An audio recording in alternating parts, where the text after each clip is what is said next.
अंतिम प्रश्न लेते हैं, क्वेश्चन ध्यान से पढ़ेंगे। अच्छा, बड़ा अच्छा नहीं, क्या हम अभी तक ध्यान से नहीं पढ़ लेते क्या भाई? आपने लिखा है क्वेश्चन ध्यान से पढ़ेंगे। जब किसी की मृत्यु होती है, मनुष्य या जानवर, भगवान के द्वारा होती है, पर उसका सोर्स तो कोई इंसान या जानवर होता है। मान लीजिए किसी शेर की मृत्यु किसी इंसान के बंधु से हो, तो यह भगवान की मर्जी थी, उसके भाग्य में लिखा था, पर सोर्स वह इंसान बना, तो वह पाप उस इंसान को क्यों लगता है? सब कोई बोलते हैं तुमने शेर को मारा, भगवान तुम्हें बड़ी सजा दिया। लाइक एग्जाम्पल आपने पूछा, आपने एग्जाम्पल दिया, शेर को मार दिया, उसके भाग्य में लिखा था, भगवान की मर्जी से मारा, तो फिर उस व्यक्ति को सजा क्यों मिलती है? अच्छा प्रश्न।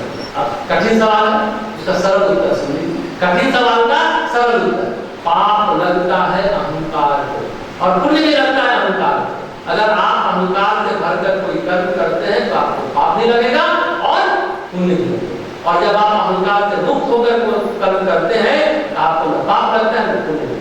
पाप और पुण्य को समझने की कोशिश करिए। कर्म बनता है कैसे, पहले इसको समझिए। कर्म बनता है, पाप पुण्य बनता है, करते कर्म का फिर मिटता नहीं, कर्म का फल तो भुगतना ही पड़ता है। इस संसार में जो भी सत्य हमेशा बोलते हैं ईश्वर है कर्म पर व्यवस्था, कर्म का फल सभी को भुगतना है।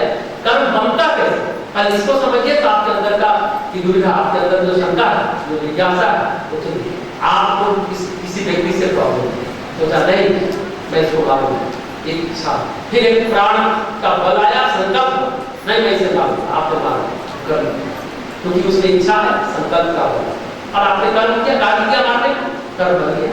आप सड़क पर जा रहे हैं, पैर के नीचे चीटी बन गई, इच्छा नहीं, संकल्प नहीं था, कोई योजना नहीं, मृत्यु वहां भी घटी, वो कर्म आपको भी लगे, वो प्रारंभ नहीं होता, तो कर्म बनता है अहंकार। हो गया ना, अहंकारी ने कहा मैं उसको मारूंगा, मैं ये कर दूंगा, मैं वो कर दूंगा, अनजाने में आपने किया तो नहीं होगा।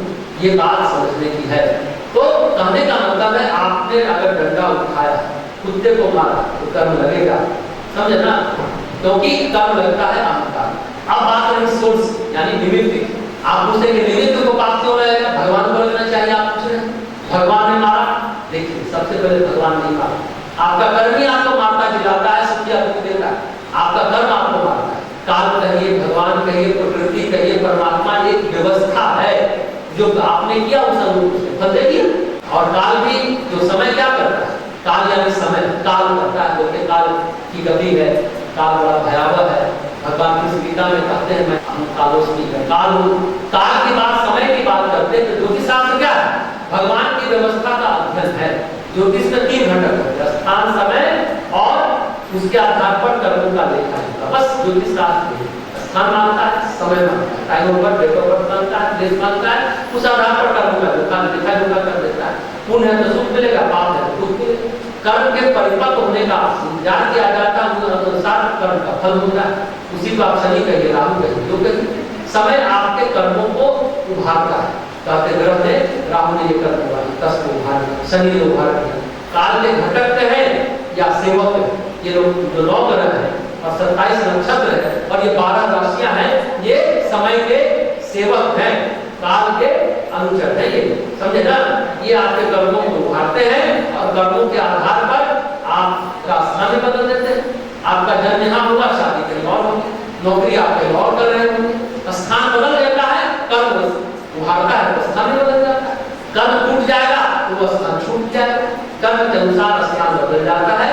तो सोर्स या निमित्त बनाना या बनना काल का कार्य। लेकिन आप निमित्त हैं, लेकिन अहंकार युक्त होकर के शेर को मार रहे हैं, तब तो कर्म आपको लगेगा। अहंकार से मुक्त होकर के शेर को मार रहे हैं तो कर्म नहीं लगेगा, आप निमित्त बनते हैं। देखिए सैनिक लड़ाई होती है तो मारता है, उसको सजा नहीं मिलती, लेकिन वही सैनिक अहंकार से युक्त होकर एक गोली चलाता है तो उसका रिपोर्ट मारता होता है कि नहीं, मानते हैं ना। आप विमान की सेवा करते हैं तो आप कहते हैं मैंने ये किया, ये हम तो निमित्त कहते हैं, तो आपको पुण्य मिल गया। और जब आप किसी को हानि पहुंचाते हैं तो आप क्यों कहते हैं कि हम निमित्त, उस समय कहते हैं निमित्त नहीं, मैंने इसकी सेवा की, मैंने इसका इलाज करा। लेकिन जब आप किसी को हानि पहुंचाते हैं तो बोलते हैं मैं तो निमित्त मात्र हूँ। दोनों बहुत चालाकी नहीं दिखानी चाहिए। अब अगर आप निमित्त हैं, अच्छा काम किए, बुरा काम किया, अहंकार से युक्त किए तो कर्म लगेगा, पाप भी लगेगा, पुण्य भी लगेगा। अब ये बताइए, राम ने रावण को मारा, निमित्त बनकर मारा या नहीं? निमित्त नहीं बना।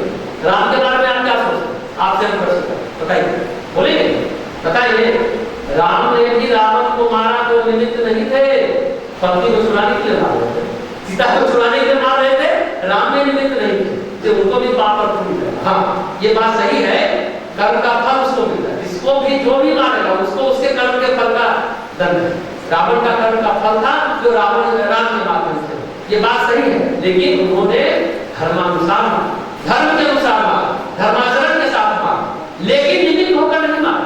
इसलिए रावण को मारने के बाद राम को भी प्रायश्चित करना पड़ा अश्वमेध यज्ञ। इस दृष्टि में अगर कौरवों को मारा पांडवों ने, उन्होंने भी राष्ट्रीय यज्ञ करके वातावरण से हाहाकार चित्कार को हटाया, इसलिए राष्ट्रीय यज्ञ हुआ। अगर निमित्त होकर के राम मारते तो उनको भी प्रायश्चित की जरूरत ही नहीं, ना आप पुण्य करता है ना आपके भोगता है।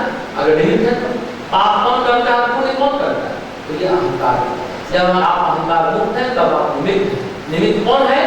अच्छा, निमित्त कौन बना? कमरे में लेटे, छत गिर गया, ईंट उसमें से निकला, सिर पर लगा, मर गए। ईंट को अहंकार है, ईंट को अहंकार है तो ईंट बना निमित्त। ईंट को कोई पाप पुण्य नहीं लगेगा। आज बात समझ में, सड़क पर जा रहे, गाय ने सिंह मारी, पेट में चोट लग गया, गाय को अहंकार नहीं, इसलिए निमित्त है। तो जो अहंकार मुक्त है वह कर्म में कर्ता भोगता नहीं, न करता है न भुगतने वाला भोगता है। हाँ, अहंकार नहीं है, विवेक है तो आप कर्ता भोगता जरूर नहीं।